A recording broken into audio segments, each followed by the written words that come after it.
The great Himalayan national park. आज हम great Himalayan national park को डिटेल से पढ़ेंगे। सो स्टार्ट करते हैं। Himachal Pradesh is a home to 5 national park, each offering a unique ecosystem and diverse flora and fauna। यानी हिमाचल प्रदेश के अंदर 5 important नेशनल पार्क जो है लोकेटेड है, लेकिन आज हम special great Himalayan national park को ही पढ़ेंगे। तो हर यानी 5 नेशनल पार्क जो हिमाचल प्रदेश के अंदर लोकेटेड है, वो एक अलग अलग इकोसिस्टम और डाइवर्स फ्लोरा एंड फना को क्या करते हैं, प्रोटेक्ट करते हैं, कंजर्व करके रखते हैं। This protected area are crucial for biodiversity conservation in the western Himalayas. जैसा कि हमें पता है कि हिमाचल प्रदेश जो है हिमालयाज के वेस्टर्न यानी वेस्टर्न हिमालय पे लोकेटेड है, तो वहाँ उस पर्टिकुलर रीजन और एरिया की जितनी भी बायोडाइवर्सिटी है, चाहे वो एनिमल हो गया, बर्ड स्पीसीज हो गया, उन्हें क्या करती है, प्रोटेक्ट करती है यानी कंजर्व करती है। और हम सभी जानते हैं कि नेशनल पार्क्स जो हैं वो इसलिए बनाए जाते हैं कि उस पर्टिकुलर रीजन के जितने भी एनिमल्स हैं, जितने भी बर्ड स्पीसीज हैं और पर्टिकुलर जो रीजन है उसे कंजर्व किया जा सके, राइट। तो आज हम इसे डिटेल से पढ़ेंगे, यानी ग्रेट हिमालय नेशनल पार्क को हम बहुत ही ज्यादा डिटेल से पढ़ेंगे। सो सबसे पहले हम इसकी लोकेशन देखते हैं, यानी ग्रेट हिमालय नेशनल पार्क कहाँ पर है। देखिए ये 5 इंपॉर्टेंट नेशनल पार्क है हिमाचल प्रदेश के, लेकिन आज हम ग्रेट हिमालय नेशनल पार्क जो कि यहाँ पर हिमाचल प्रदेश के सदर्न पार्ट में लोकेटेड है, उसे आज हम डिटेल से पढ़ेंगे। तो ये रही उसकी एग्जैक्ट लोकेशन, यहाँ पर ये सिचुएटेड है। अब हम देखते हैं इसके फैक्ट्स के बारे में। ग्रेट हिमालयन नेशनल पार्क, जिसे GHNP भी कहा जाता है शॉर्ट फॉर्म में।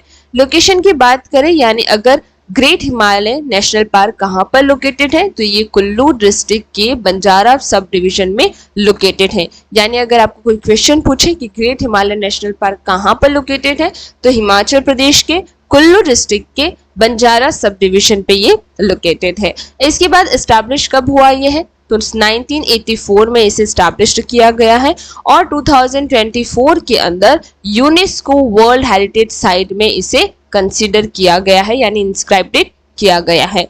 तो अगर आपको कोई पूछे कि एस्टैब्लिश कब हुआ है, तो 1984 के अंदर ग्रेट हिमालय नेशनल पार्क को एस्टैब्लिश किया गया था और 2014 से इस साइट को, इस नेशनल पार्क को UNESCO world heritage site consider किया है। कब से, 2014 से।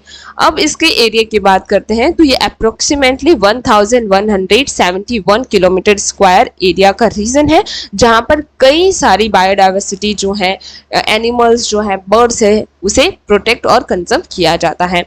अब देखिए ये जो रीजन है उसका एलिवेशन की बात करते हैं, यानी हमें पता है कि हिमालयस के रीजन के अंदर, वेस्टर्न पार्ट के अंदर हिमाचल प्रदेश लोकेटेड है और जो हिमाचल प्रदेश है वहाँ पर काफ़ी एलिवेशन, यानी जो एलिवेशन जो है रेंजेस का, वो बहुत ज़्यादा है और हिमाचल प्रदेश बहुत ही एलिवेटेड लोकेशन पे सिचुएटेड है।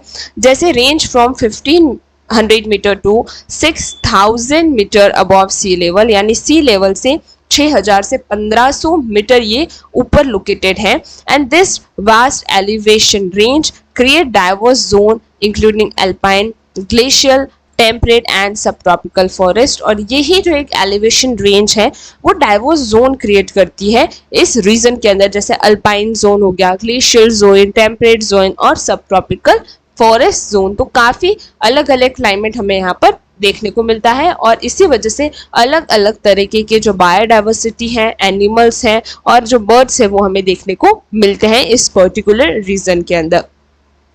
अब हम इसके ज्योग्राफी के बारे में बात करते हैं, यानी इस पूरे नेशनल पार्क की ज्योग्राफी के बारे में। इनकम्पासेस 4 मेजर वैली, यानी नेशनल पार्क जो है ग्रेट हिमालय नेशनल पार्क के अंदर 4 मेजर वैलीज हैं। कौन सी, सैंज वैली, त्रिथन वैली, जीवानल वैली और Parvati valley. These are headwater tributaries to the Beas river and subsequently the Indus river. यानी हम कह सकते हैं कि ये जो मेजर 4 वैलीज हैं वो एक हेडवाटर ट्रिब्यूटरीज हैं ब्यास रिवर्स के लिए और इंदस रिवर्स के लिए भी, क्योंकि जब ये रिवर्स यहाँ से जाती है तो काफ़ी ज़्यादा पानी जो है इन वैलीज के थ्रू इन रिवर्स को मिलता है या फिर उनमें जाकर मिल जाता है। The park protect monsoon affected forest and alpine मिंडोव्स, यानी ये जो पार्क है वो मॉनसून अफेक्टेड जो फॉरेस्ट होते हैं, यानी मॉनसून के वजह से जो अफेक्ट हो जाते हैं फॉरेस्ट, उनको प्रोटेक्ट करता है, और वहाँ के जो अल्पाइन विंडोज होते हैं उनको भी प्रोटेक्ट करके रखता है। It's at the junction of Indo Malayan and Palearctic biogeographic realms, यानी कि एक जंक्शन पॉइंट हम कह सकते हैं जहां पर इंडो मलायन और पैलेट्रिक बायोग्राफिक जो रीन है उन दोनों का एक जंक्शन हम इस रीजन को कह सकते हैं। अब हम यहाँ के फ्लोरा की बात करेंगे, यानी यहाँ के प्लांट्स के बारे में बात करेंगे, प्लांट्स की स्पीसीज के बारे में बात करेंगे। Rich diversity with our 805 vascular plant species, यहाँ पर टोटल 805 वेस्कुलर प्लांट स्पीसीज हैं, 192 लिचन्स, 12 लाइव बर्ड्स, 25 मोसेस, यानी आप देख रहे हैं कि कितनी ज़्यादा स्पीसीज है। वह 805 वेस्कुलर प्लांट्स यहाँ पर है, 192 lichen and 12 liver birds and 25 Moses. तो आप देख रहे हैं कि एक पर्टिकुलर चीज़ की कितनी ज़्यादा स्पीसीज है। About 58% of its angiosperms are endemic to the western Himalayas, यानी 58% जो एग्नियोस्पर्म्स हैं जो कि एंडेमिक जो है जो वेस्टर्न हिमालय पे है, and it's home to 25 forest type and many medicinal plants including 34 out of 47 threatened medical plants species in the Himachal Pradesh. यानी अगर हम मेडिकल यानी मेडिसिनल प्लांट्स की बात करें तो यहाँ पर 25 फॉरेस्ट टाइप की जो फॉरेस्ट है, और साथ ही में उन फॉरेस्ट में हमें मेडिसिनल प्लांट्स मिलते हैं,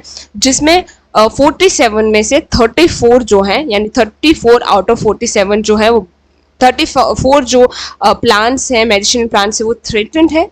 कहाँ पर? हिमाचल प्रदेश में, जिसे यहाँ पर कंजर्व किया जाता है। इसके बाद हम फ्योना की बात करते हैं, यानी यहाँ के एनिमल्स की, तो 375 फ्यूनल स्पीसीज यहाँ पर हमें पाई जाती है। मैमल्स की बात करें तो 31 स्पीसीज, यानी मैमल्स की आपको यहाँ पर 31 स्पीसीज मिलेंगी।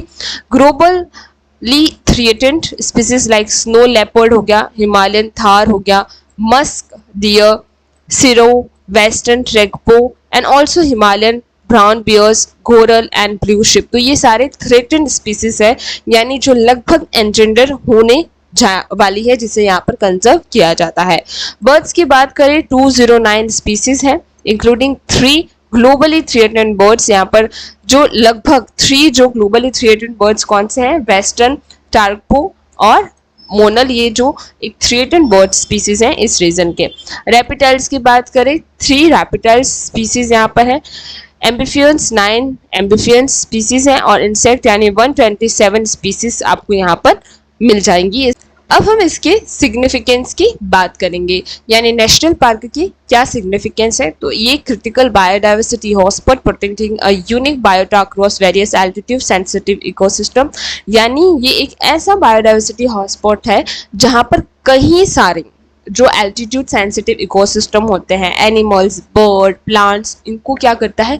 प्रोटेक्ट करता है, and also provide whittle water source for the million down stream, और काफ़ी ज़्यादा जो स्ट्रीम्स होती हैं, वाटर स्ट्रीम्स होती हैं, उन्हें वाटर प्रोवाइड करवाने का भी काम करता है। तो इसे हम एक इम्पॉर्टेंट वाटर सोर्स भी कह सकते हैं इस रीजन को। अब काफ़ी ज़्यादा हम विजिट करते हैं इन रीजन्स को, तो कौन सा बेस्ट टाइम होता है? तो ऑटम सीजन, यानी जो कि सितंबर नवंबर वाला टाइम होता है। For animal sighting as they move to the lower elevation, क्योंकि वो लोअर एलिवेशन में क्या करते हैं? मूव करते हैं ऑटम टाइम पे, जिसकी वजह से हमें काफ़ी ज़्यादा जो एनिमल्स हैं, स्पीसीज हैं, जो देखने को मिल सकती है। तो ये बेस्ट टाइम होता है यहाँ पर क्या करने का? विजिट करने का। And July August for the plant and geology, अगर आप प्लांट और जियोलॉजी यानी प्लांट्स देखने के लिए, प्लांट्स की स्पीसीज और जियोलॉजी को देखने के लिए जाना चाहते हैं तो जुलाई और अगस्त तक परफेक्ट होता है। एक्टिविटीज़ की बात करें, trekking permit require for the GHNP office at Sairopa, यानी अगर आपको ट्रैकिंग करनी है तो आपको जो GHNP यानी great Himalayan national park office जो कि साइरोपा पे है, वहाँ से आपको परमिशन लेनी पड़ती है, तभी आप ट्रैकिंग कर सकते हैं। Bird watching and trout fishing and camping जो है वो आप कर सकते हैं।